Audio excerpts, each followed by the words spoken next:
আজকের আলোচনায় আমরা জানতে পারলাম যে ইসলাম কাকে বলে।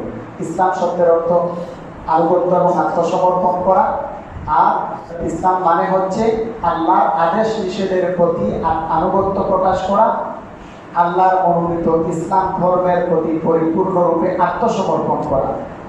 আর মুসলিম মানে হচ্ছে আত্মসমর্পণকারী, অর্থাৎ যে ব্যক্তি আল্লাহর আদেশ নিষেধের প্রতি আনুগত্য এবং আত্মসমর্পণ করে, অর্থাৎ আল্লাহ তাআলা যা আদেশ করেছেন তা পালন করে, যা নিষেধ করেছেন তা বর্জন করে, সেই ব্যক্তি হচ্ছে মুসলিম।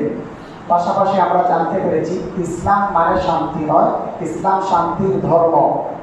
এই শান্তি আসবে তখন যখন আমরা ইসলাম ধর্মের বিধিবিধান পরিপূর্ণরূপে বাস্তবায়ন করব তখন। তারপর আমরা জানতে পেরেছি যে বাই বর্ন মুসলিম এবং বাই চয়েস মুসলিম কাকে বলে। আমরা বাই চয়েস মুসলিম এবং প্রকৃত মুসলিম হওয়ার চেষ্টা করব।